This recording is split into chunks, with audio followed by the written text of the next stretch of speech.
I know I don't finish every single one. That's not what got Kessa's results. Did you guys see her results? It's incredible. It's amazing, the strength, the definition. But it wasn't because she did Asylum perfectly. It's not because she never ate anything that was an indulgence. It's because she showed up. She was consistent. She tried her best when she did show up. Didn't mean she didn't take breaks. It was Cherry Beasley. You know what I mean? Anybody that's making progress in their fitness, it's not because they're perfect. It's because they're trying. It's because they're showing up. It's the same thing. So when you do like a boss training, it's not that you have to be perfect. It's not that you have to understand it all at once. You just have to be teachable. You just have to show up. You have to get surrounded. You have to get surrounded by people that are moving forward. That's the key, right? It's not, I hear a lot of people get discouraged as they're moving through this business. They don't get it like that. You know, can you imagine if our kids are toddlers like, well, I didn't get my walking like that, so I think I'll just crawl. You know what I mean? That sounds absolutely flippin' ridiculous, right? We would never put that kind of pressure on our kids, right? Never, right? So why do we put that kind of pressure on ourselves, okay? That is what, you guys, we have got to understand, okay? It's not about perfection. It's about progress.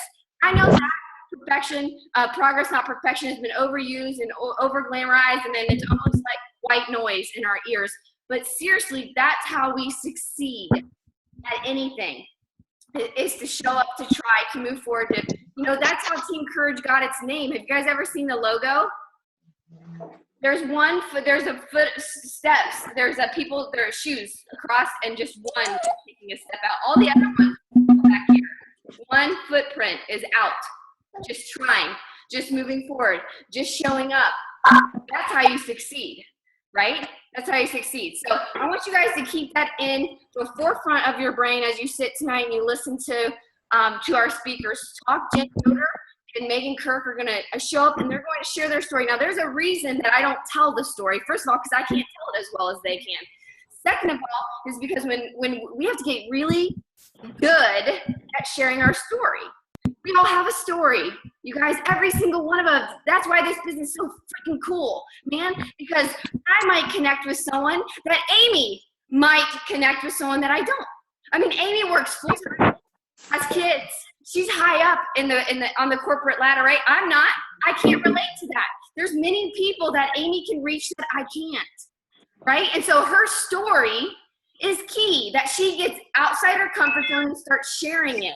It's key that Megan shares her story for you guys. It's key that Jen shares her story for you guys, because you guys, first we have to get used to sharing it. We have to understand that we are worthy of sharing it, that you do have a story and that someone out there needs to hear it, that it can be used for good.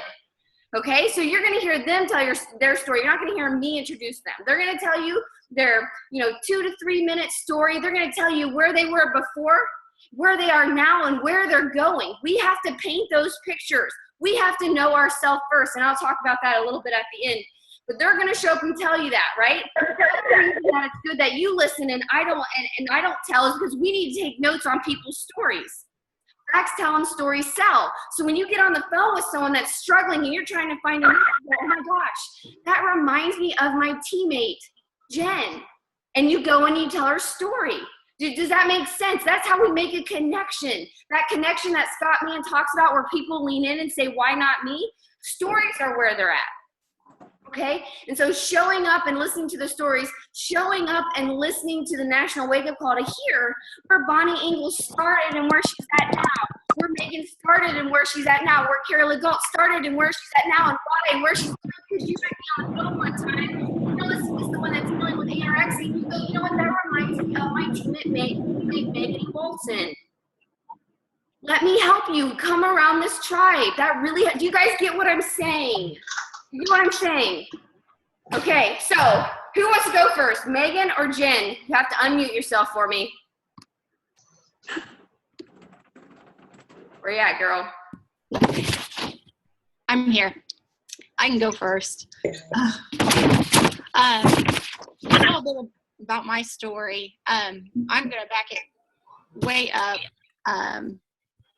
just because I think it better describes me. Before I went to college, I was a gymnast. I was a gymnast for 12 years. I was a golfer for a few years. Still try that one. here and there. But I was an athlete. Competed against myself. So a lot of my struggles that you'll kind of hear are really just internal. I'm an introvert, so I kind of keep everything inside. And when I went to college, I kind of lost who I was, in that in high school I had a very rigid schedule with practices and everything. And when I went to college, I kind of lost that, and I put on about 40 pounds. You hear freshman 15, I went for the freshman 40. And ever since, I just became self-conscious of myself, never feeling comfortable in my skin once, from about 19 years on.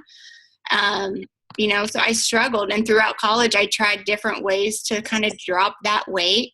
I think for a while, I kind of did that LA weight loss thing that was going around for a while, and I had some success with that. And I picked up some tips there that I still kind of practice. And so, getting out of college, I worked with troubled youth. It's a passion of mine to work with troubled youth. And so in that, I had to be active. And so I started working out again, but again, I didn't really have any guidance. And so it just kind of became this up and down kind of yo-yo dieting, workout, do nothing, do everything. I met my husband there. And we built our relationship, and it was great. And he loved me for who I was, even though I was struggling inside with accepting, who I was. On the outside, I'm a very positive person.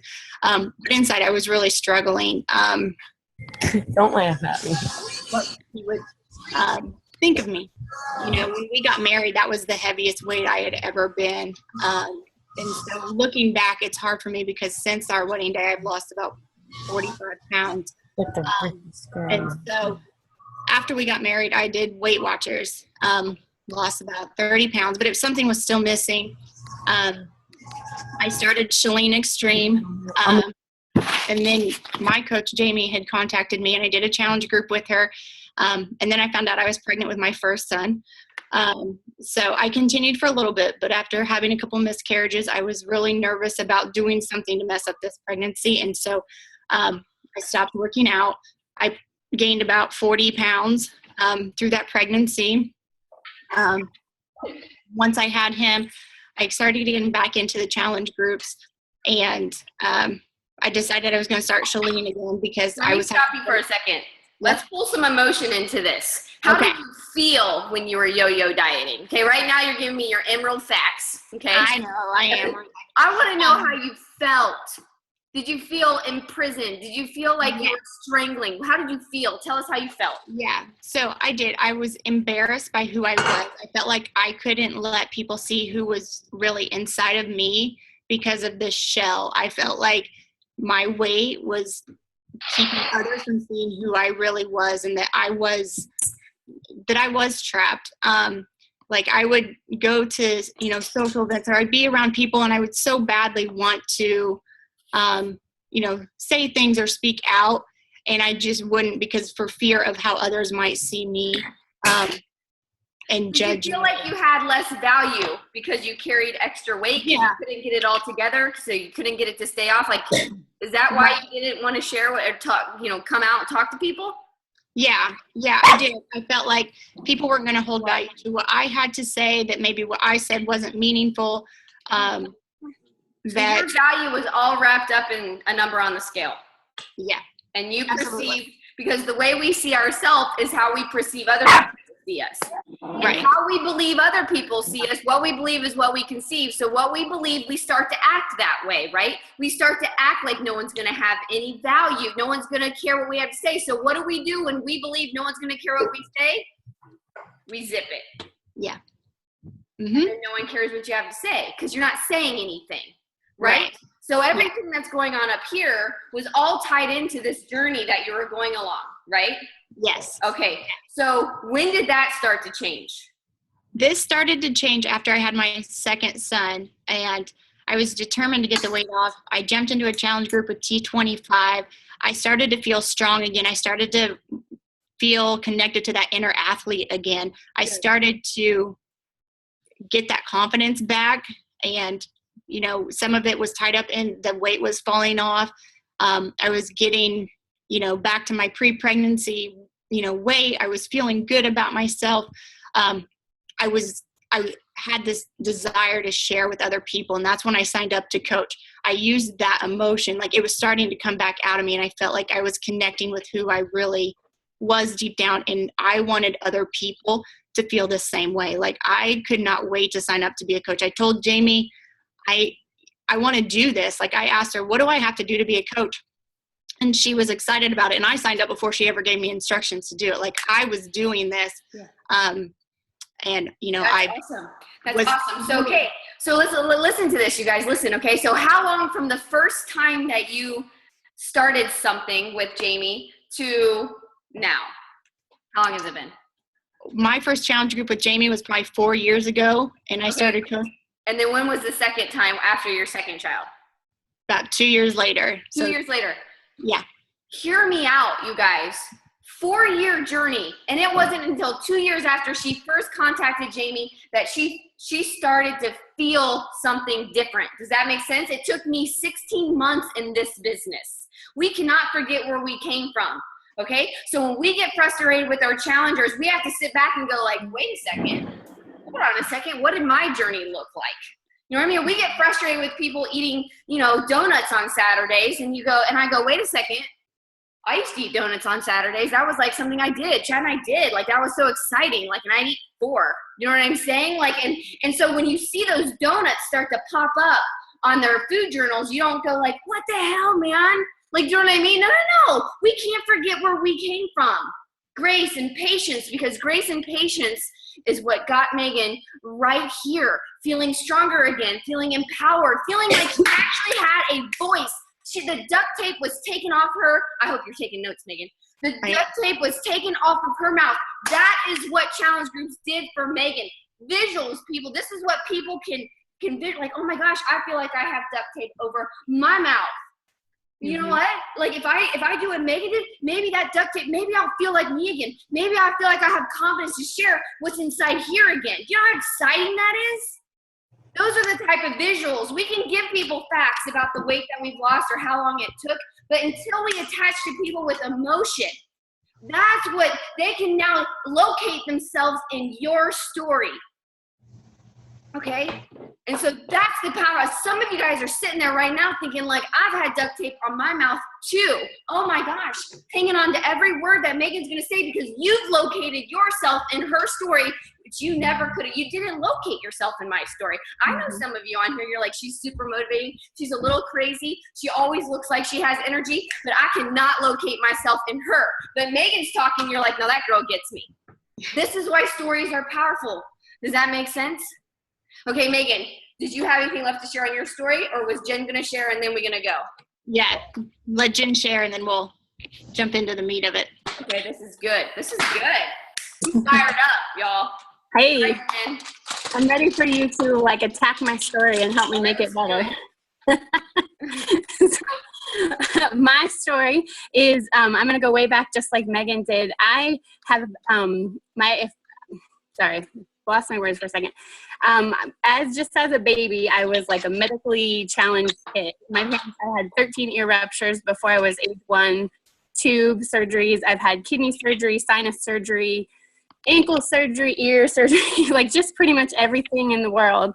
And the years that I didn't have a surgery, I had mono or I broke my ankle. So like literally my whole life has been spent in hospitals and doctors and always like trying to figure out what's wrong with me. Oh my gosh, I didn't imagine I would get emotional about that. But anyway, so I've had a very long history. Good. Get emotional, Jen. I know. I'm getting people locate you themselves. Yep. Come on, girl. You got it. I'm going. Anyway, so I have always, my mom was actually an aerobics instructor, and fitness was always part of our family. We ate well, exercised, but I always struggled with my weight, and I think a lot of it probably was medication and like, whatever was going on with my body. But so my Beachbody story starts right before I got married. My mom ordered Slim and Six off of the infomercial in the middle of the night on VHS, if any of you guys have been around that long and you know that one. And I did it with the tubes and the VHS and got really toned before my wedding. And then I had a baby, got pregnant 4 months after we got married. Not planned, not recommended, but, and then I had a baby again. So I had 2 kids in 18 months, and we were living in Hawaii. We're military. My husband's in the Army. And I was sitting there at 3 a.m. feeding my baby. My husband was in Korea, and I was sitting there just crying in the middle of the night because I was just so frustrated because I hadn't lost the weight from the first pregnancy. And I just wasn't comfortable in my skin, like we talk about so many times. And so I ordered Turbo Jam off the TV right then and there because I knew I had to make a change. And I didn't know how I was going to fit in the workouts or how I was even going to pay for it. But I just called in the middle of the night at 3 and they said they would rush it. And I pushed play every single day. I had the babies in a walker and sleeping and napping and whatever. And Brian was gone, and I lost 40 pounds. Which was amazing. And I felt so incredible, so amazing, so comfortable in my skin. And the day that I lost my 40th pound, I found out I was pregnant with our 3rd baby. But this time I was determined to, have a much healthier pregnancy. I only gained like 25 pounds and I stayed active, and I fell in love with working out at home. It just worked with having 3 kids under the age of 3. And then I had a 4th baby, 4 kids in 5 years. You're busy, girlfriend. I know. If any of you guys know, she's like the 30-30 queen, okay? Yep. She's like our go-to for questions on how to be more Yes. I think getting married, we only knew each other for like less than a year, and then we had a baby right away. So I think we've just made our marriage really like important to us with all those kiddos. But anyway, so back to that. So after my 4th baby, I got in great shape, did Insanity. So I've been doing Beachbody programs I have them all, like seriously have them all. And got in the best shape ever. And then all of a sudden I had an ear surgery. I had a tumor growing in my ear, and I gained 10 pounds in 1 week after that surgery. And I was like, well, that was kind of crazy. The next week I gained another 10 pounds, and I gained 40 pounds in like 3 weeks, like out of the blue. How did that make you feel? Stop right there. Right now you just gave me facts. You gave it like this. You know what I mean? How did that make you feel? Yes, so miserable because I had been high and I had been low. Tell me more about that. Miserable? Really? Just miserable? I mean, when I sit out in the humidity, that makes me miserable. Yes. Okay? Like when I sit out in the cold, in Ohio and watch soccer, that makes me miserable. Sorry, if I gained 40 pounds like that, I'd be a little bit more than miserable, to be honest. Yes, awful. Crying in my closet every day. I had gotten rid of any kind of size clothes that was above a medium or above whatever I was wearing. And I used to cry in the closet because all of a sudden I wasn't comfortable having sex, all of that. I was back to that uncomfortable sitting on the couch in Hawaii with the baby, miserable, okay, but uncomfortable feeling. On the couch. Okay, I got that. Let's stop right there. Okay, you guys think about this. I hope you're locating yourself as I'm giving these tips. It wasn't supposed to go this way, but it's going this way. Yeah, that's fine.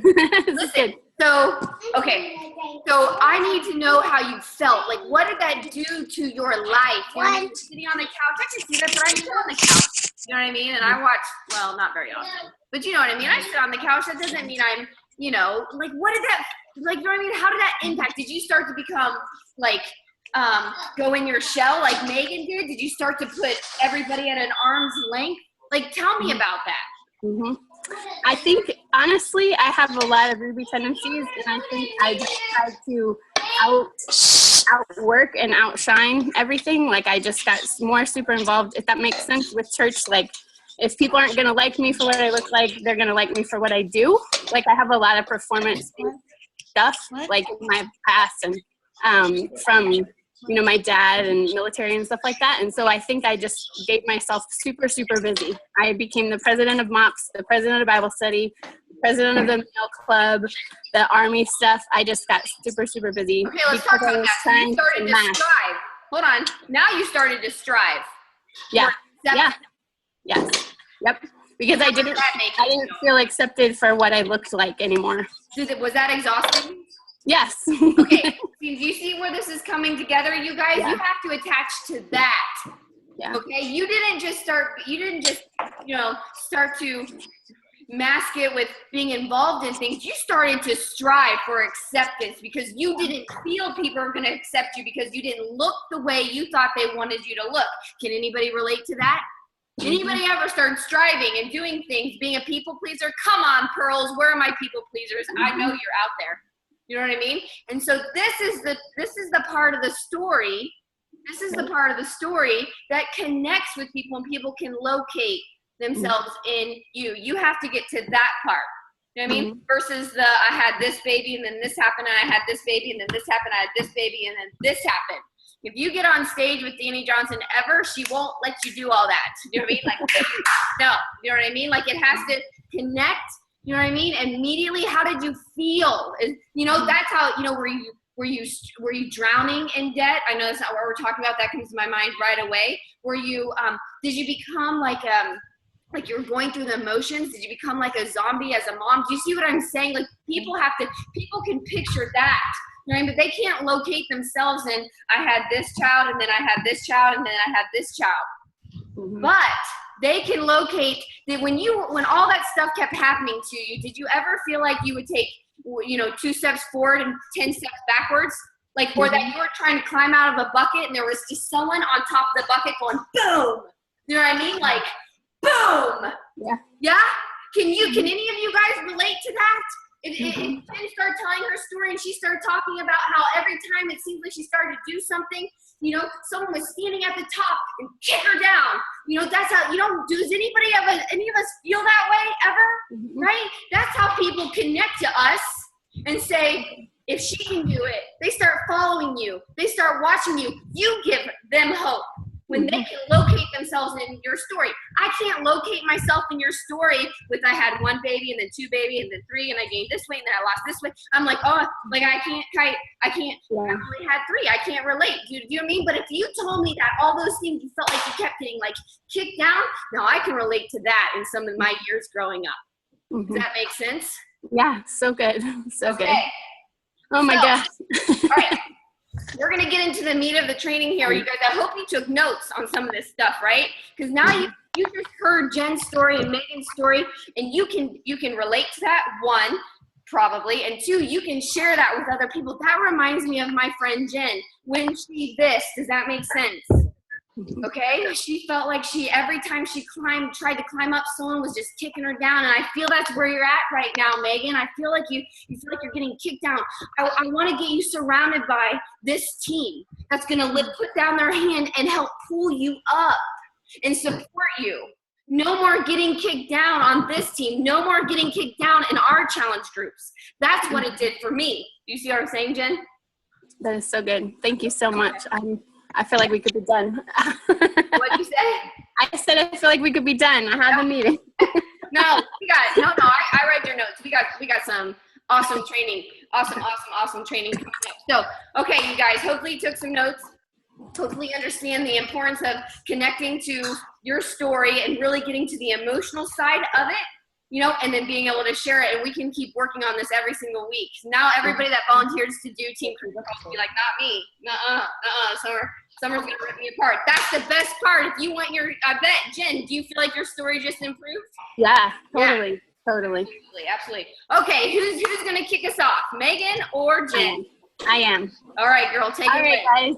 Thanks for listening to that. There's more to my story. I'll just wrap it up really quick just to say how being a fighter has been what I felt like is my story. And I feel like you just gave me the emotion that I was lacking from explaining it. So thank you so much. I tried so much that I tore the cartilage in my hip and had to have surgery, which is what knocked me down to bring me back to PIO because that was all I could do. And anyway, long story. But yeah, thank you for that. It was really good. So you were fighting and striving so much that you did what?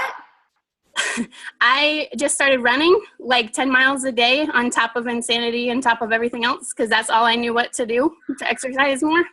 And yeah, that's striving. It is totally. And so I tore the cartilage completely out of my hip and it was like bone on bone and I had to have major surgery. Listen to me, you guys. There's people on your list, people in your life that have been placed in front of you to govern, so to speak, to steward, to shepherd, whatever you want to call it, that need to hear that story. We have plenty of strivers in our life that are just killing themselves, trying to be accepted, trying to do more, right? And that's exactly what Jen did. And I'm pretty sure, you know, as Jen continues to share her story over, you know, that this team, this tribe has helped her to heal from some of that, correct, Jen? Yes. Yep. That's her story. Mm-hmm. There are people out there that need this team to help them heal the way that Jen has. Right? So we think it's all about fitness. We think it's all about, well, no, I haven't made a 7 figures like Summer. You know what I mean? Like, good. I mean, good. I don't even share it because that's just crazy. Can you imagine if I got on the phone with someone and was like, dude, I mean, I know exactly what I'm doing. I can help you make 7 figures. How many of you would be like, the girl's you know what I mean? Like, that's crazy. I don't even share that story. I share your guys' stories. I shared when Chad and I made our first $200 and we could start going on date night. You know what I'm saying? When I shared when we started to pay off our first credit card and what that felt like. Do you guys get what I'm saying? I shared the first time I went to the grocery store and I didn't have to worry about whether it was going to go through or not. I share about the time that I went to Target and bought a shirt for myself and didn't walk out and walk right back in to return it because of buyer's remorse. Do you guys get what I'm saying? Okay? There's people out there that need to hear these stories, right? It's not all about money. It's not all about fitness. It's about healing for some, and that's why you got to know these stories because it's bigger than some dang challenge pack. So, all right, Jen, kick us off, girl. All right. Okay.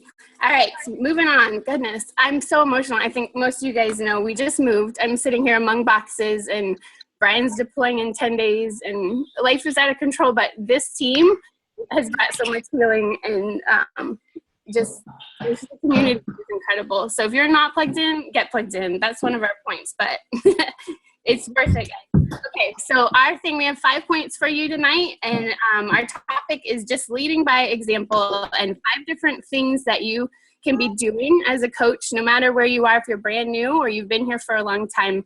We just came up with 5 things that we thought were good things to share with you guys. So the first one is believe, and just to have belief for sorry, Shay, I was reading your note.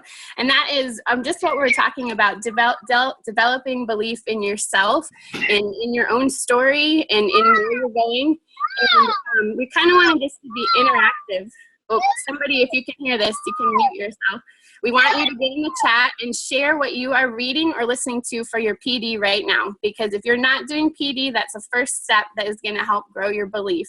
And there's so many things. There's books, there's audiobooks, there's webinars, there's Danny Johnson YouTubes. You know, there's so many different things. So go ahead, start chatting in the chat what you are reading. Give each other some ideas. But that is what you need to do every day. For me, I know you guys just shared I have a lot of different stuff that I have to still work on in my life. And I know I have to replace the negative tapes in my mind. So when I wake up, it is on. I have something playing on my phone when brushing my teeth. I learned it from Summer. And when the kids are eating breakfast, we're listening to YouTubes. We are reading. We're listening to worship music in the car, on the drive. We are just constantly working on our belief. And just creating a vision and your long-term and your short-term goals.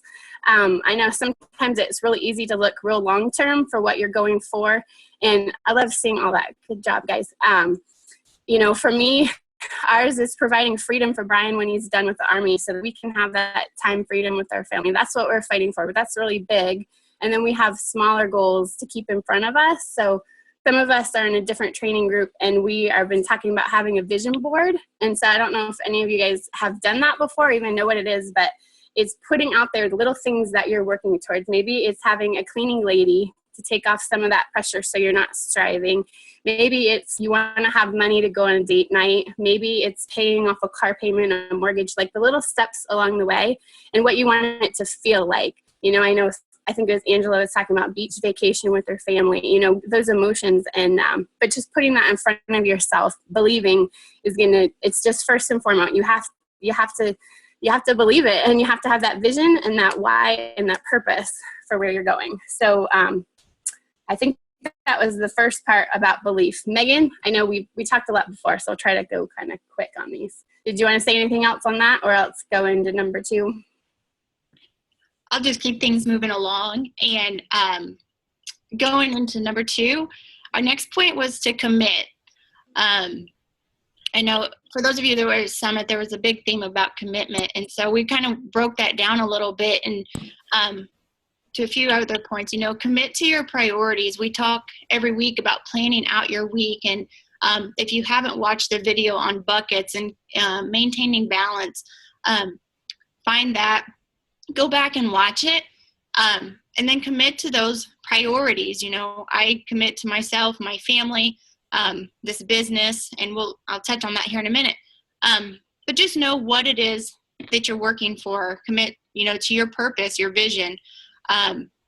Something I took away from Summit was committing to a program and completing it start to finish. So I was saying when I started this journey, I completed T25 from beginning to end, and that was 2.5 years ago. And I think I've completed 2 programs in the midst of that 2.5 years because I'm kind of ADHD when it comes to workouts, and I want to try this, or I've had several injuries this year, and so I've quit working out because I felt defeated by that.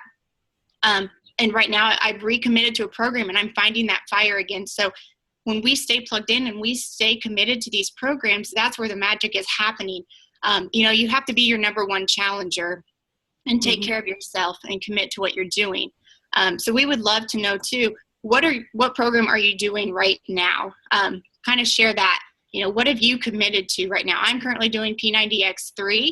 I committed to that because I'm waiting for core to force, and that was the perfect length for me. The other thing we talked about committing to is committing to this business. Decide, if you want to be a hobby coach, that's okay. If you are all in, that's great. If you're just looking to make a little extra money, fine. If you're going all in, you have to get uncomfortable.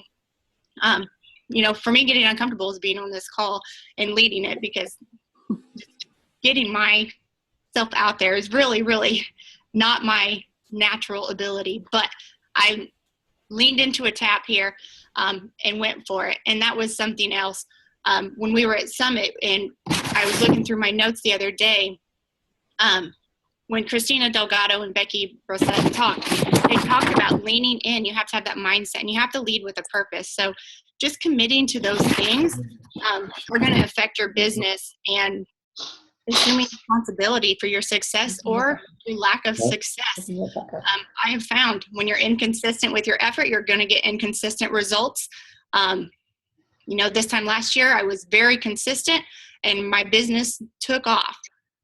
It took off so much that I got very scared and I retracted a little bit and kind of started sprinkling in my invites. Well, my business kind of turned into an inconsistent flow of, income and just how I felt. And so, like I said, I kind of had to do a lot of reality checks in the last couple of months. And now I'm back on track. I'm committed to my planning. I'm committed to a program, and I'm committing to the business. So, I know. Jen, if you have anything you want to add before the next point, go ahead. Great. It was great to see those programs too. I think it's so true. Be your number one challenger, because as Summer has told us and so many other people, when you're doing your job, then you don't have to worry about what to say to people. You don't have to worry about what to post. It just comes because you tried that recipe and you were showing, maybe not just all your shake pictures, obviously, but like you're showing what you're eating, you're showing what you're doing, you're showing what you're working through, you're showing how you didn't want to get up, but you did. And, if you're doing it, then you have something to share. And when, if you're plugging into these groups and listening to all of these stories, then you have something to share when you're inviting, just like Summer was just telling us. So definitely, that's great. All right, so number 1, we are pretty emerald. We will recap for you. Believe. Number 2, commit. And number 3 is be intentional. And Megan and I both wanted to share about this a little bit because I am a full-time at-home mom and she's a full-time working mom. And so how we are intentional with our week is a little bit different. So we wanted to both share for that. I know I'll just kind of share first, and Megan, you can pop in. Is just planning out your, I know we talk about that like day in, day out, planning out your week and planning out your day. Get a planner if you don't have a planner. I know when I first started, I didn't have an awesome, like the planner pad and the passion planner. I had just had one I got at the store at Target or something, and I could write in days, and I would write do my workout, call. And that's perfect. Like, that's how you can start out, and it doesn't have to be super color coded like when you first start out, but as you continue to work on it, then you can start to really work on those buckets and work on, fitting it all into your day. If it's not on your calendar, it's not a priority. I know when I've done the bucket list, I say that my relationship with God is first and foremost. And then if I would look at my calendar, it'd be like I had church, and then like maybe that was it or something. And so I had to kind of relook at that like 2 or 3 times a week in the Bible and in my Bible study, like, isn't enough for me. Like, that needs to fit my calendar every single day if that's a priority. And time with Brian, who you guys heard, is important with me, to me. So that has to fit my calendar. If he's not on there, then that's not being a priority. So, anyway, do you want to jump in, Megan, or do you want me to keep going? Go ahead. I can share. I do the same thing as Ben as far as I plan out my week, and I look at it. I even plan out who I'm going to invite and all of that. I do use Teamsy some, but I struggle to get away from paper and pencil, and I make a list of who I'm going to contact that week, who my connects are going to be, who my invites are going to be, and who I'm following up with. I mean, I have a form. I kind of the power of 3 checklist. I use that. I fill that out. For me, it takes that one less step of overthinking. That's one of my big weaknesses is I overthink all of this. So if I know I just have to sit down and send my messages to these people, my power hour goes really fast. And so because I do work full time, I have to be pretty structured with my time. My workouts usually happen before work, and I go to work all day, and we may have activities in the weekend or in the evening. So I have to structure my power hour. Sometimes it's before work and sometimes it's in the evening. It really depends on the week. But I plan that out so I don't have to worry about when am I going to get that in, because I used to have that anxiety of when am I going to get this in, and I would fixate on it while I'm at work when I should be doing my 9 to 5 job, my 8 to 4 job. And so with that, when I'm at work, I turn off all my notifications anyway for Facebook, for Messenger, all that stuff, because it just drives me crazy. And then I think about those messages that are sitting there. So I am a big fan of unplugging and disconnecting, and that's what I have to do to keep my sanity. So definitely. And I'll just share too about that. If you haven't turned off your notifications for your messenger, do it now. Like, I think it hasn't been said on a call in a while, but it is so important, because when you're sitting there and you just hear ding and you're like, hold on, Bradley, somebody wrote me. And then they're like, well, how much does it cost? And then that takes you 10 minutes, and then you're just off wondering, and then you're back and forth. And it's just so crazy. I get nothing. I get text messages. That is it. When, you do not need all of the things. Summer posted in Team Courage Heart. Like, you don't need to know the minute she does. We love you, Summer, but we can come in and see it, a little bit later when it's our time to work. And that way you can, when you're working, and when you're not, you're not. And that's been really freeing. I will say too, just being a mom at home, a lot of you guys are home, and it's really easy to work all day. Obviously, you guys know I have striving issues, which have been highlighted again tonight, but I did that when I first started, and I had one kid at home, and I would, I would just be like, Mommy's got to do a little bit more, a couple more messages, and I wasn't spending time with him. And at night, I might be sitting watching game football with Brian, but I was messaging, and that is not good. You guys have to really plan it out. For me now, I get up at 5 because I am home all day, but that just works for me because I can get up, I can work out. I have my times when I do my work during the day. I go to Bible study, I do Army stuff, all the different stuff. And that way, when the kids come home, I do not do work, because they are my priority for this at this time of this season. So when they come home at 3, I have an alarm, I'm done. It doesn't matter. And then I can check back in a little bit at night if I need to, or just wait for the next day. People will wait. So you have to be intentional. Can I jump in here for a second? Yeah.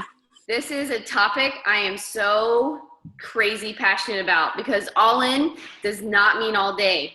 Please write that down. Do people, here I'm gonna ask you this question. Do people make money with Beachbody? Absolutely, right? Are there moms, stay-at-home moms that make money building this business? Absolutely. Are there people that worked full-time with kids that made money with Beachbody, reach their vision? Absolutely. Are there people that build this business that don't have a six-pack? Absolutely. Are there people that live in other countries and build this business because they're military? Absolutely. Okay. So we can get that off the table, right?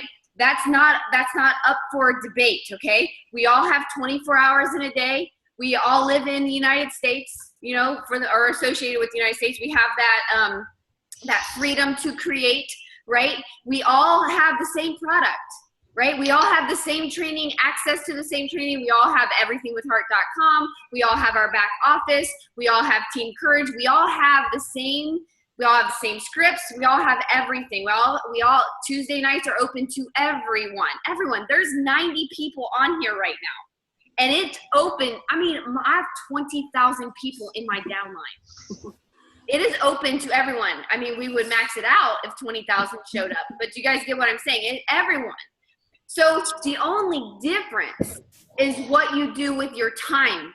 Okay, what you do with your time. Okay, why do people get this? Why do some people get distracted? Right, not even distracted. Why do some people not succeed at this? Okay, they're not committed. They're easily distracted. They get discouraged, and this might be, we might have all of them. Some of them, instant gratification, the comparison trap. We're afraid to fail. We overthink it. Other people's agenda. There's a bunch of reasons, right, that get wrapped up in this, right, as to why we don't succeed, you know, and we could try to pick that apart, and I'm going to talk about this at the end, but I'm going to throw this out there to get you marinated to your vision. What do you want to create, right? What do you want? A man without a vision will perish. So what do you want to create, right? You decide that, and then you decide to pick up your pen and write your story. Your calendar is your story. You get to decide your priorities. Nobody else does.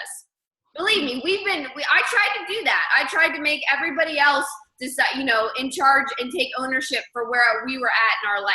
But until I realized, if you want something different, Summer had to do something different. Not my upline, not my downline, not my crossline, not Chad, not my in-laws, not my kids. Summer had to do something different.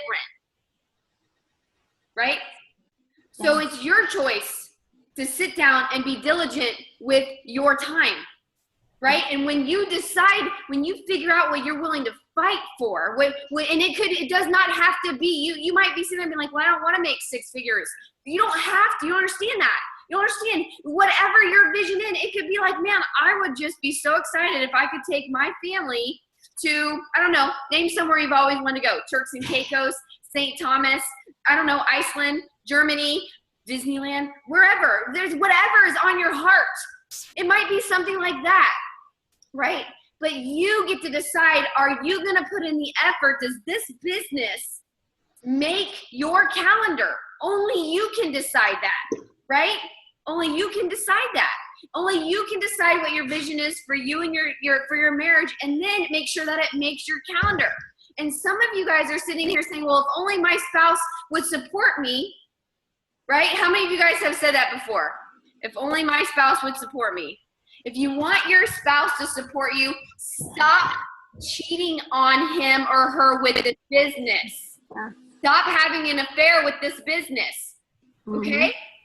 Seriously, when your spouse does not make your priority list, you have taken this business or your job at work or money or whatever, and you're having an affair with it because you put it above those priorities. That was a decision, right?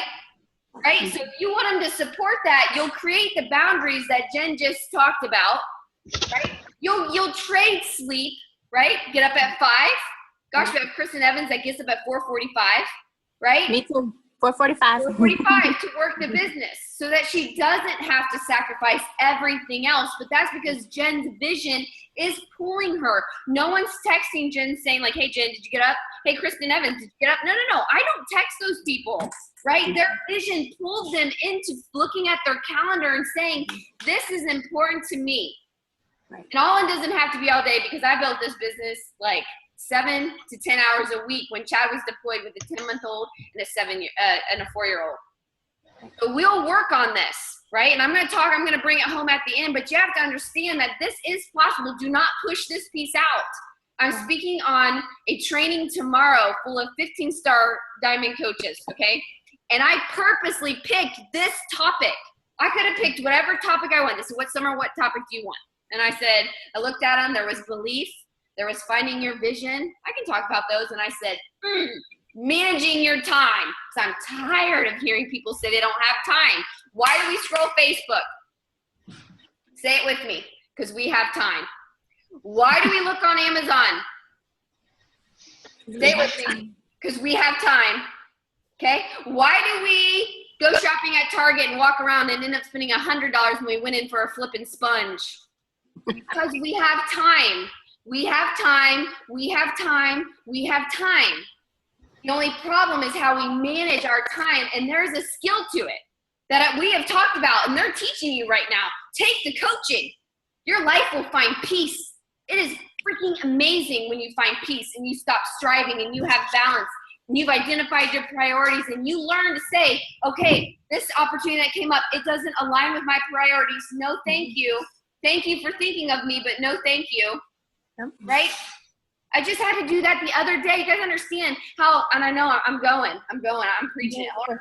So I get a call the other day to go down to Florida with Scott Mann to a gala. Do you see it? Gala? He called it a gala, but I thought it was gala. Anyway, for something that I am passionate about, okay? To be involved and to be there and to be in it, okay? Got invited. But what does this summer want to say right away? Yes! Yes! You know what I mean? Like, I can get behind this, man! You know what I mean?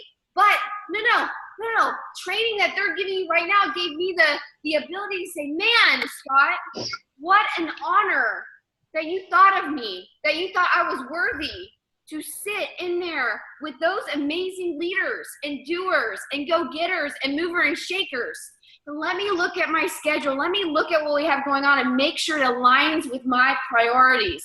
It's like, he didn't say, are you kidding me? Like, I just gave this opportunity to you and you're not jumping on it. He's like, I get it. I respect and honor that.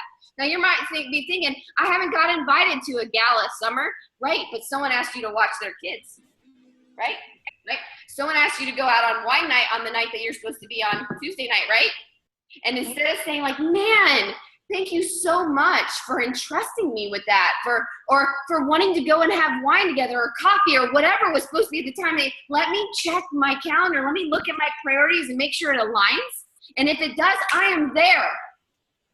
And then take a really good look at it. And if it doesn't align, and this is where your vision comes in. If your vision is strong, if you know where you're going, you'll be able to say, I'm sorry, but right now that does not align with what I need to do. Thank you so much for thinking of me. All right, take it away. Awesome. That is so good. That is so part of my story too. When I was trying to be so busy, I was like room mom for all of my kids' classrooms and everything at church, and because I needed to feel important. And now what I'm doing is so much more important, guys. Like, what we get the opportunity to do is change people's lives. And it's like, why would I want to go drink wine with someone right now when I can be doing this? Like, and learning how to become better and to have more balance and improve my marriage and be a better mom and, just all of that kind of stuff. And I was the queen of watching everybody's kids, and sure, because I needed to be needed or needed to feel valued. But now it's like I'm home with my kids, or I'm with Brian, or I'm doing, I am doing stuff, but it's just, I can say no to PTA because no, that does not align right now. It doesn't. That's not what I want to do right now. So maybe not for a season. Maybe not for a season. You guys have to understand, like, Riley was thinking about playing soccer, but like they needed a coach in the girls soccer here. And I was like my initial was like, no. You know what I mean? Like, do you know what I mean? Like, I get that desire, like, that sounds fun. You know what I mean? But just for a season, until next season, while I get settled, while I get organized, while I get them in a groove and everything, and then I can step into that at a different season. Does that make sense? Yeah, definitely. Awesome. Okay, I want to keep going because I want to keep hearing what you had to share. Megan, you're up with number 4, get surrounded. We can say that one fast. So Yeah. So Good one. Jen said, get surrounded. Scott Mann said when we were in Utah that rooftop leaders get surrounded on purpose. And this is huge for me. This is something that at the beginning of 2015, I made a commitment that I was going to start attending all the Super Saturday events. I had committed to Summit the year before. And I just knew I had to get there. So attending these live events, I mean, for me, it recharges my battery. The fire that gets lit, the energy, I mean, you can't replace that. I mean, it's great getting on team calls, but to be in person with all these people on this team and the community, whether you're going to Danny, you're going to Summit, you're going to Super Saturday events that are local to you, jumping on these team calls, like staying connected just keeps you, I don't know, like I said, it keeps me going. Something that we've kind of talked about here recently is don't be an island. And if you listen to the National Wake Up Call yesterday, Carrie Legault mentioned something John Maxwell had said in a training she attended to. And he said, if I could do everything over again, I would not do it alone. And so again, lean in with this team. We're here to help one another. We're teammates. We're all on the same team. So utilize our team pages and don't be out there by yourself trying to lead your coaches. Bring everybody in together. Do it as a team. I mean, that's why we signed up, is to help other people. We have so many resources, but getting to the live events, you just can't replace those feelings, those connections I've made. Really before last year, I went to a bunch of Super Saturdays. I hit all the Super Saturdays except for one because it was my son's birthday. And he's my priority. But in January, I was able to make it to Utah, which was my first event with this team. I went to the training at Summit last year and met a few people, but I still didn't really know anybody. And so when I got to Utah, I was able to make some connections. And Jen and I, that's where we met. And, it's building these friendships and having other people to lean on that just helps, when you are, in a lull, to just kind of bring you back up. So getting surrounded, I really can't say enough about it. Make the commitment to get to whatever the next event. There's a Danny event coming up in October. There's Super Saturday at the end of October. Find the time, find the resources, find whatever you need to do to get to one of those events. So, Jen, do you have anything you want to add to that? I think that was great. That was great for sure. The next Danny event is in San Antonio, and I held off for going on for that for like forever because I just was like, no, I don't want to do that. And that was life-changing for our family. I could go on and on about our money, our marriage, our purpose, or why. Like, it's so huge. And Brian's going to be deployed. We were supposed to go to it together, but he's leaving, like I said, in 10 days. But I'm going to be there. I would love to meet all you guys and give you a hug. I have no idea who's watching my kids yet, but I'm going to be there because it's 2.5 hours away. So I will figure it out. But yeah, I totally agree with that. Okay. So our last thing, because I know we're coming to the end here, is just to be patient. Our 5th point. Take your time. I know we've talked about it a ton about planting seeds and protecting those sprouts and really nurturing and watering, and me wanting to strive in my ruthiness. And I wanted to go. I want Brian home. I want 6 figures. I want a big impact. I want a team.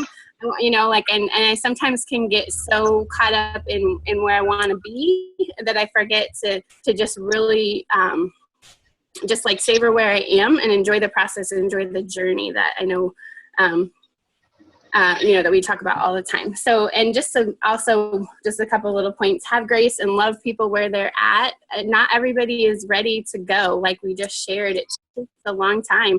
Man, if I had started as a coach, like in 2002, who knows where I'd be. But I mean, we never know like how it's going to work and how God is weaving it all together and the timing. And so we just wanted to encourage you guys, just to remember to focus on the relationship over the transaction. And I know probably all of us have been, guilty of that. Like, hey, did you send out invites, to your team or your coaches, or how can I help you? What do you need to do? Okay, you're at SU4. Do you want, and like just kind of focusing so much on the transaction, even with people that you are inviting. I know when I first started, my goal was get them a challenge pack. And now my goal is, how can I help you? How can I support you? How can I serve you? Even if you never buy anything from me, I want you to know that I care about you. And oh my gosh, I am so emotional.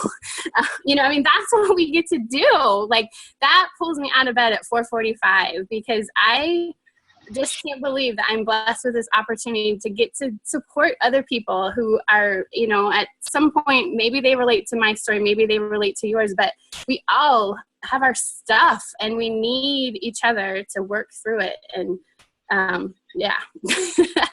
so that's it. Our action step for you to close. I know Summer wanted to talk some more, but we just wanted you to pick like one of the 5 things for those of you guys that are taking notes. Believe, commit, be intentional, get surrounded, and be patient. Like, think about one of the 2 of the ones. I know sometimes you get off a call and you're like, yeah, and you don't really do anything, but action is what is going to get you where you need to go. So think about the one that you maybe need to work on and focus on, and think of 1 or 2 things that you can do to, this week, tomorrow, today, to start making progress in that area. And we would love for you to share it actually in the team page, either, beneath the recording or whatever, can share it on the chat. But if you share it in the team page, then it shows other people that aren't here, kind of some of the things that we talk about, and hopefully they'll want to come join us. So I think that's what we have. Megan, if you want to say anything else, and then Summer. No, I think that was great. Great wrap up. Yeah. I love that. I love that action step, because it's funny because I take notes as you're going and I write down like things that I want to add. And I said self-evaluate, and you just covered it. I mean, we're so on the same page. You know what I mean? Like, self-evaluate yourself, just like they said, and then share it. You know what I mean? And none of us are perfect, but you know what makes us good is being consistent at something over and over again. What makes us great is being able to humble yourself and say, like, I need to work on this. You know what I mean? That's what humanizes us. You know what I mean? And that's what enables other people to feel like they can do it. They don't have to be perfect. So you guys, I'm going to close this out here real quick. Do you guys know, and this goes perfect with what Jen closed with, when it comes to being patient, what the word that popped up in my mind is perseverance. Perseverance is it's like even a family word for us. I don't know how many of you guys pick your like the family like values. You know what I mean? For us, there's heart, hustle, humble, perseverance. I even like write out.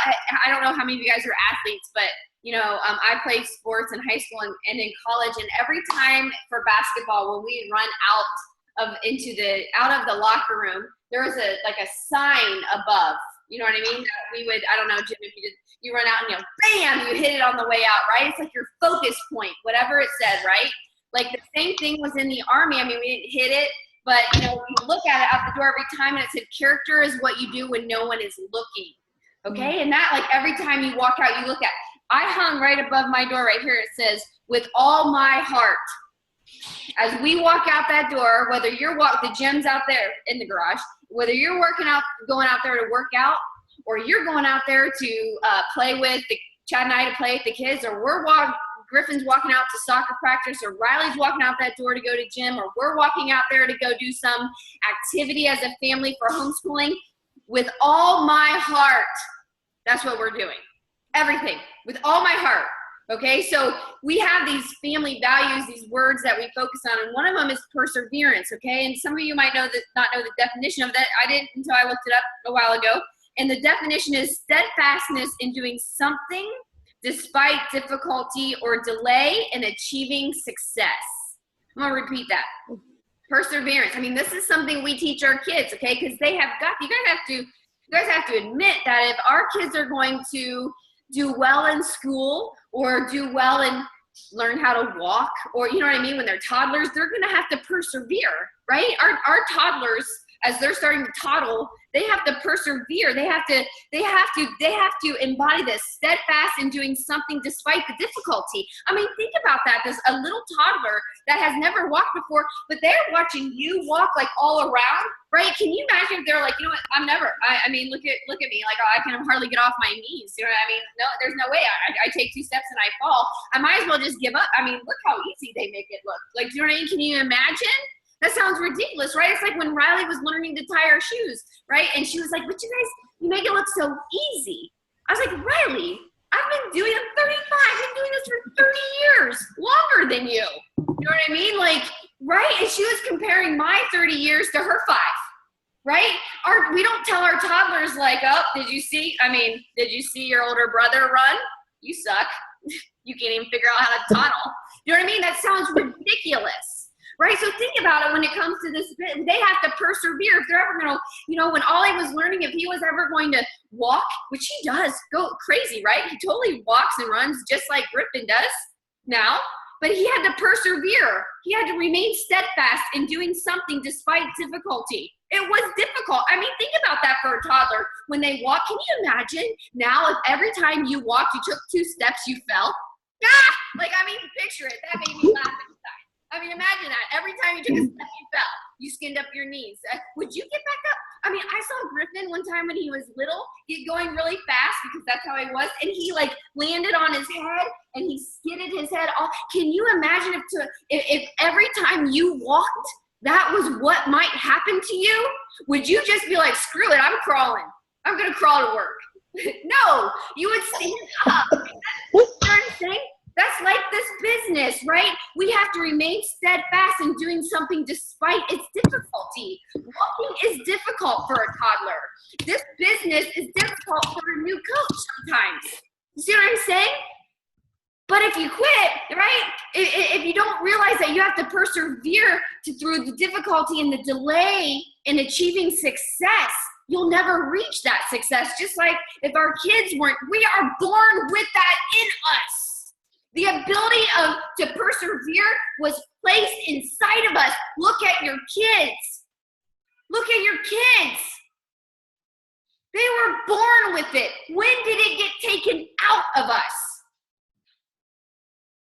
It's in there. It's in there. Look at your kids every single day. They persevere every single day. Right? Why do they persevere? They have a vision. It might not seem very big to you, but I bet you your toddlers that are learning how to run or walk, you guys make sure there's an echo. I think someone's unmiked right now. Like they have a vision, right? Of walking. Do you know what I mean? Like they have a big, like think about it. When you're, okay, picture this, okay? Toddler, okay? Maybe you have toddlers right now. They're standing on the like they pull themselves to the ottoman, right? And they're like, there's the couch. Like, that's their vision. Like, I can do that, to the point where they let go and they go that way, right? They have a vision of making it to the couch, right? That's a momentum goal. And then they go, well, maybe I can make it over to the dishwasher because those dishes in there look fun. There's a vision. They're focused, right, on getting there. They're determined. We were born with that. But it comes from a vision, right? I know we like to sit down there and encourage our kids, like, you know what I mean? Like we think that we have to like, see, here's this food, come on, or whatever we do crazy. Yes, you know what I mean? Like, right? But they already have a vision. Yes, they need an encouraging environment, and that's what we have right now for you. Our kids need an encouraging environment, but they already know what they want. And you haven't told them yet that they suck and they're not going to be able to walk. That sounded ridiculous, didn't it? Do you ever say that to your toddler? You know what? Why don't you just stay holding on to that ottoman? You're really probably, not meant to do that. You're probably not going to walk very well, and your feet turn in a little bit, and your legs are kind of stubbier than some of the other toddlers I've seen, and you have a few more, like you're kind of roly-poly. I would just hang out right there. I wouldn't go anywhere. Don't chance it. That sounds crazy, right? They wouldn't listen to you anyway. They wouldn't listen to you at 2, or they learned to walk before 2. You say they wouldn't listen to you at 1 or 9 months. They would try. because they have a vision to walk and then to run. So what's your vision? Once you have a vision that excites you, it freaking excites them to make it to that dishwasher. How many of you guys have seen your toddlers make it to the dishwasher like, holy, like you would have thought they ran a marathon. Like they just crossed the finish line and they are going for those things that are all shiny and sharp. Look at me go. You know what I mean? Like they have a vision and they aren't going to, no one's going to tell them, you tried to tell your toddler no. And they do it anyway. We can learn a lesson from that. But it's all based on a vision. It's not that some people have more willpower. It's not that your 11-month-old has more willpower than you do at 35 or 43. That it's not more willpower. That 11-month-old has more why power than you do. They have a vision. And when you have a vision that excites you, it pulls you. Some of us have forgot how to have a vision. So that's what I want you guys to do tonight, because they opened with believing. And that's the foundation of this. Believing. That's where personal development comes in. It's why you can't succeed without it in anything. Nothing. Riley will not succeed in gymnastics without personal development. I'll guarantee you. Those Olympians, at that level, those Olympians, you think that they did personal development? You better freaking believe they did personal development. You know what I'm saying? You better believe it. And if you want to be the Olympian of your life, I hope you do. You were created for a moment such as this. You weren't created for it is what it is. You weren't created to settle. It's not by chance that we're sitting here together. The vision was placed on your heart, and when a vision is placed, he intends to fulfill it. It's not placed there to tease you. You have to be willing to embrace the vision. So what's that vision? One. What is that vision? See, when Jen was talking about being patient and asking, how can I serve you? This is what came to my mind. This lady reached out to me today. Well, actually, I thought she filled out a form for me, and then she was like, I don't really remember filling out a form for you. I said, hey, that's okay, girl, no big deal. You know what I mean? Haha, we made a joke of it. And then she's like, well, what is get your sexy back anyway? And I can share you guys what I said, but I put it was really short about what it is, a little bit of my story, a little mixed in there. You know what I mean? And before I got done hitting send, she's like, oh my gosh, I went to your Facebook page and we have so much in common. She read, it's a story. If you guys notice as I type, it's a story, right? So it's a story, right? And I painted a picture, which I already taught you guys how to do at the beginning with Megan and Jen, okay? And I didn't say, she was like, well, I'm 10 weeks pregnant. Like, I don't know what to do. I have 4 kids. And you know what I mean? I wasn't like, I have a challenge group that's starting. You know what I mean? I didn't go right into that. Right, tell me more about that. Like when you weren't pregnant, did you struggle with nutrition? Do you know what I mean? We went into that and I could hear the desperation in her, feel it in her message. So I sent her a voice message. I don't know who this girl is. You know what I mean? Sent her a voice message. I said, listen, this is what I want you to do. And I'm going to say the same thing to you guys. I said, I want you to go in. I want you to curl up with a cup of hot tea. I would have said wine, but remember, she's 10 weeks pregnant. I'm paying attention. So curl up with a cup of hot tea, right? And get your journal out. Get your most comfortable pajamas on. I'm sending this voice message, okay? I said, and I want you to close your eyes, and I want you to envision what you want to feel like in your skin. What would make you just like, do you want to have energy? Like I want to know how you want to feel. If you couldn't fail, what do you want to create? How do you want to feel? What do you want to do? And I left it at that. She's like, wow, hearing your voice, my goodness. And then she sent me a picture of herself and her 4 kids celebrating her birthday. So I just wanted you to see me and my kids. And then she sent me a voice message back, and I sent another one back. And that's what she's working on. She's like, oh my gosh, I'm so excited. You're the first coach that didn't try to sell me immediately. You're the first coach that didn't want to sell me and actually gave me the time of day. So how can I serve you? Like Jen said, that's very real. The relationship before the transaction. Now, once she creates that vision, that's going to pull her vision. And this is what I'm going to tell you guys. It is your vision that matters. It doesn't matter what my vision is. It's your vision. What do you want to create? There is no wrong answer, okay? You have to let yourself go there. You have to get in your comfortable pajamas. You have to get a hot cup of tea or decaf coffee and curl up and put your favorite music on. I said that to her. I said, put your favorite music on. Just get lost in it. Just let yourself, don't think about it. Don't overthink it. Don't rationalize it. Just start writing your story. Let your heart write your story. You have to go there because that's what will cause you and push you and pull you to create the priorities so that this business fits. Because we're all busy. How many of you feel like you're like balancing all these plates and you get this plate going, you know what I mean? And you get this one, and you have all these plates going, right? And then when you get to the seventh plate, you're like, crap, this plate, you know what I'm saying? And you're like, ah! And it all crashes. It all crashes. When you have a vision, when you know what you want for your fitness, when you know what you want for your marriage, and I don't care where your marriage is at now. I care what you want now, what you want it to look like. What was placed on your heart? I don't care what it looks like. I care what your vision is. If you wrote that down, we could go. We could repair it. I have no doubt. It's just for lack of vision.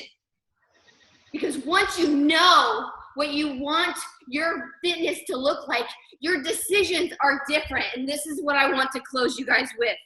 I want you guys to understand that you are never stagnant. You're never stagnant. Every single decision you make either moves you towards your vision or away from your vision. And you may be like, I don't have a vision. You're moving away from it. Does that make sense? Every single decision, you are never stagnant. It's called the compound effect. We never run just parallel. We're always either going this direction towards our vision or this direction away. Every single decision. Write that down. Every single decision, and every single decision is under your control. It's a decision. And even if you're indecisive, that's a decision. Indecision is a decision. All right? But this is exciting. This is exciting because you get to pick up and write your pen. Once you get that vision, you can what's the right word I'm looking for? You can kind of look at everything that comes across your table, every decision. When the alarm goes off, when you push snooze, you're saying, okay, this is a decision that moves me away from my vision for fitness. That's okay. Good night. You just made it's okay. But I got it. I don't want that.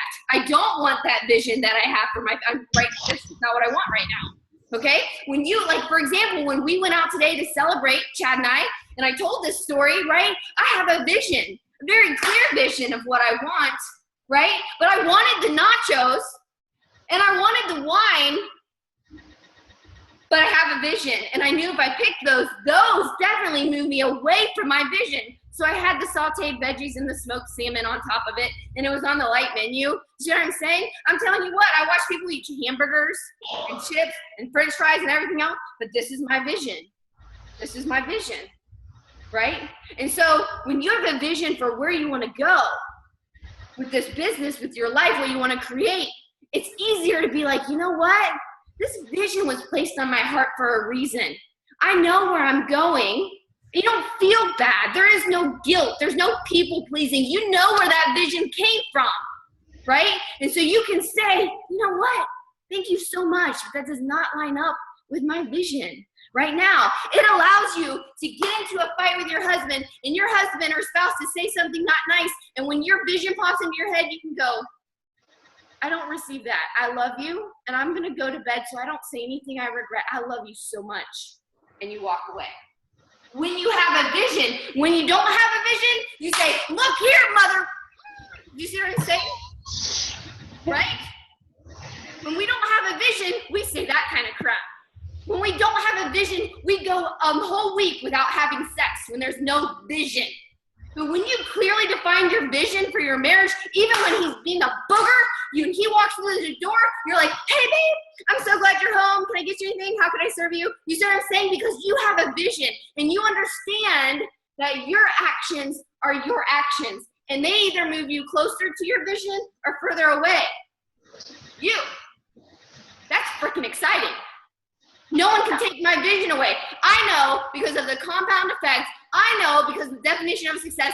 I know how it works, and I know if every decision I weighed against my vision and I have it towards my vision, then I will reach my vision. And that's how it works.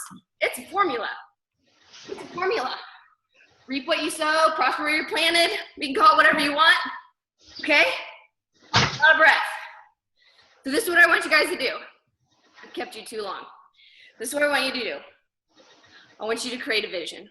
You have to know where you want to go in life, okay? You have to know, or you will end up nowhere, okay? Not having a vision is like going outside to a shooting range and putting a blindfold on and trying to hit the target. You won't hit the target, let alone the bullseye. You know what I mean? Not having a vision is like getting in the car and being like, we're gonna have the best vacation ever.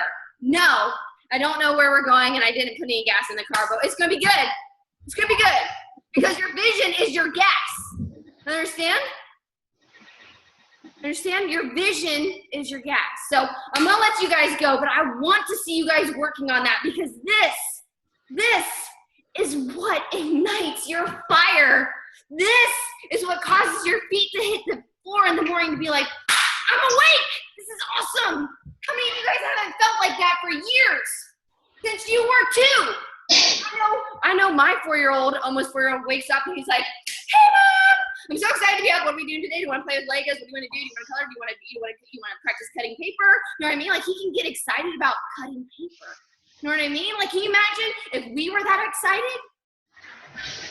It'd be crazy. It's because he has a vision. He knows exactly what his day's gonna look like and he is so freaking excited about it. So, all right, you guys, I'm gonna let you go. I wanna see you share your vision. There is no wrong. You have to understand that. You have to understand that. You are you. Wonderfully made, uniquely, fearfully, everything. Just being created for a time such as this. And we love you. So share it with us. This is your safe place. I can't wait to hear everybody's vision because this year, we are fighting it together. If it's worth fighting for you, if it's to you, if it's worth fighting for, dang it, it's worth fighting for me. And we're gonna fight next year. I'm going to the rooftop. You come with me. I'll talk to you guys later. Have a good night. Megan, Jen, you rocked. You guys are awesome. 10 days before deployment, you showed up and you're moving all over the place. Freaking awesome. All right, you guys, I'll talk to you later. Bye.